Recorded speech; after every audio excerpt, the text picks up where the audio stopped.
क्या आप ये जानते हैं कि पाकिस्तान क्रिकेट बोर्ड इस वक्त दुनिया का सबसे ताकतवर क्रिकेट बोर्ड बन चुका है और मोहसिन नकवी इस वक्त पाकिस्तान की नहीं पूरी दुनिया के तमाम क्रिकेट बोर्ड्स में सबसे ज़्यादा ताकतवर इंसान बन चुके हैं। ये बात मैं क्यों कह रहा हूँ दोस्तों, ये आपको अभी मैं बताता हूँ। तो दोस्तों, हालिया दिनों में आप लोगों ने देखा होगा ना कि पूरा इंडियन मीडिया, पूरा गोदी मीडिया किस तरीके से पाकिस्तान के एक ऐलान के बाद पाकिस्तान को एडवाइजरी जारी कर रहा था कि आईसीसी आपके ऊपर ये सेंसस लगा सकता है, आईसीसी आपके साथ ये कर देगा, आईसीसी आपको वो कर देगा।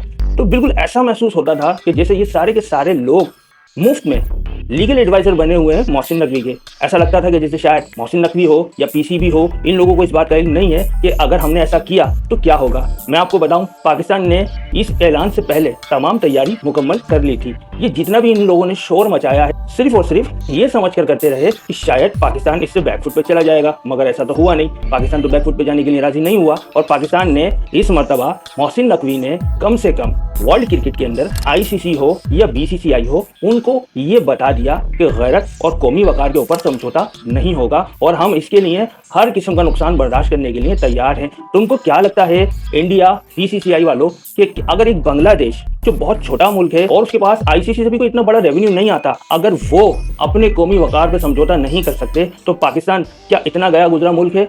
मोहसिन नकवी ने इस दफ़ा यही साबित किया है इनकी उम्मीदों के बिल्कुल खिलाफ जाकर, क्योंकि इनको ऐसा लगता था कि शायद पाकिस्तान इन्हीं की तरह फैसला करेगा। जब एशिया कप के अंदर इंडिया के अंदर ये आवाज़ें उठी कि हमें ये मैचेस नहीं खेलने चाहिए और एशिया कप का बायकॉट करना चाहिए, तो इंडियंस में सिर्फ इतनी गैरत थी कि उन्होंने इतना किया कि हम हाथ नहीं मिलाएंगे मगर हम अपना नुकसान नहीं कर सकते, क्योंकि अगर हमने मैचेस नहीं खेले तो जो रेवेन्यू जनरेट होता है, जो पैसा आता है बीसीसीआई के पास, तो वो बहुत बड़ा नुकसान होगा। तो वो नुकसान बर्दाश्त नहीं कर सकते थे। मगर पाकिस्तान ने और बांग्लादेश ने उन्होंने ये बता दिया कि हम अपने कौमी वकार के ऊपर समझौता नहीं किया करते, हम बड़ी गैरतमंद कौम है। तो मगर क्योंकि इस मर्तबा पाकिस्तान की जो होस्ट राइट्स पाकिस्तान के पास थे चैंपियंस ट्रॉफी के, उसको सबोताज किया था इंडिया ने। और आप यकीन करें कि उसके टीवी राइट्स भी जो हैं वो भी बीसीसीआई के पास थे। सिर्फ पाकिस्तान का नाम था मगर तमाम जो उसके बेनिफिट्स थे उस चैंपियंस ट्रॉफी के वो इंडिया ने उठाए। तो इस दफा पाकिस्तान के बाद ये बहुत अच्छा मौका था अपनी टर्म्स एंड कंडीशंस के ऊपर बहुत कुछ मनवाने का, और पाकिस्तान ये कर भी रहा है। लेकिन अब भी कुछ क्रिकेट के हलकों में ये बात की जा रही है कि पाकिस्तान को ये मैच खेलना चाहिए।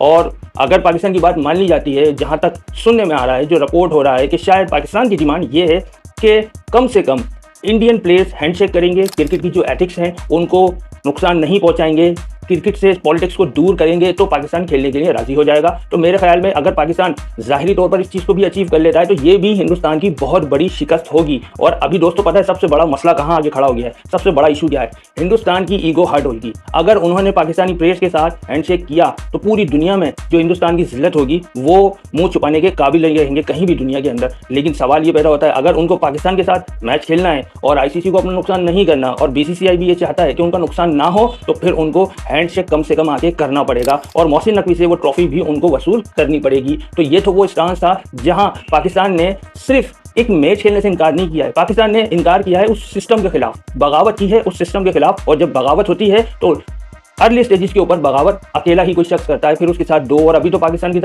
साथ एक फ्री में है। बांग्लादेश भी यही मौक़िफ़ रखता है कि आईसीसी की ये हटदर्मी अब नहीं चलेगी, बीसीसीआई की ये हटदर्मी अब नहीं चलेगी। और वेस्ट से भी आवाज़ें आना शुरू हो गई हैं, जैसे कि नासिर हुसैन का बयान हो या और भी एक्स क्रिकेटर्स हों जो ये कह रहे हैं कि पाकिस्तान ने ये जो स्टेप लिया है बहुत मुश्किल है, कठिन है, लेकिन पाकिस्तान ने कम से कम ये साबित कर दिया। तो हमें लाख इख्तिलाफ हो मोहसिन नकवी से कि उनका ताल्लुक किससे है या किससे नहीं है, लेकिन उन्होंने कम से कम एक बात जरूर साबित कर दी दोस्तों कि अपने कौमी वकार के लिए एक दफ़ा खड़ा होना ही पड़ता है। पाकिस्तान ने बहुत ज़्यादा अरसे तक अपने आप को एक सॉफ्ट स्टेट के तौर पर दुनिया के सामने पेश किया, मगर उसका आपने देखा कि बहुत नुकसान हुआ पाकिस्तान को। तो इस दफ़ा पाकिस्तान की पॉलिसी शिफ्ट हुई है, तो उस पॉलिसी शिफ्ट का ऐसा मंजरनामा बना है कि हिंदुस्तान हो या आईसीसी हो, इन लोगों को ये बात समझ नहीं आ रही कि ये हो कैसे सकता है। हाउ इज़ पॉसिबल कि ये पाकिस्तान जैसा मुल्क हमारे सामने खड़ा हो जाए, ना सिर्फ ये कि खड़ा हो जाए, हमें आंखें दिखा रहा है, हमें धमकियाँ दे रहा है और अब तो वो ऐलानात कर रहा है कि जिससे हमारा 100% नुकसान होने जा रहा है। तो दोस्तों ये थी मुकम्मल बात। हो सकता है कि जो बैकडोर डिप्लोमेसी हो रही है तो इंडिया हैंडशेक करने पर मजबूर हो जाए। कहीं ना कहीं ये बात ज़ेरे गर्दिश है और ये प्रपोजल पेश किया गया है इंडिया को कि अगर आप हैंडशेक करने पर राजी हो जाएं तो पाकिस्तान फोरफिट नहीं करेगा। तो दोस्तों आज की वीडियो में आपको ये बताना था कि पाकिस्तान शायद फॉरफिट ना करे, मैच खेलेगा इंडिया के खिलाफ, लेकिन मुमकिन है कि इंडियन क्रिकेट टीम जो अपने जोम में, गुरूर में, तकब्बुर में आसमान पे पहुंची हुई थी, अब वो पाकिस्तान से आकर हाथ मिलाएगी। सुनने में तो ये भी आ रहा है कि माफ़ी मांगेगी। मेरे ख्याल इसकी डिमांड पाकिस्तान ने नहीं की है। अगर आप लोग भी चाहते हैं कि पाकिस्तान और इंडिया वाला मैच हो और इंडियन टीम आके हैंडशेक करे, दोस्तों ये भी बहुत बड़ी चीज़ होगी, इसको भी हम लोग सेलिब्रेट करेंगे और असल सेलिब्रेशन इसी की होगी। देखिएगा आप फिर कैसे मीम्स बनेंगे। तो वीडियो अच्छी लगी हो तो लाइक कर लीजिएगा और चैनल को सब्सक्राइब जरूर कीजिएगा और अपनी राय का इजहार कमेंट में ज़रूर कीजिएगा।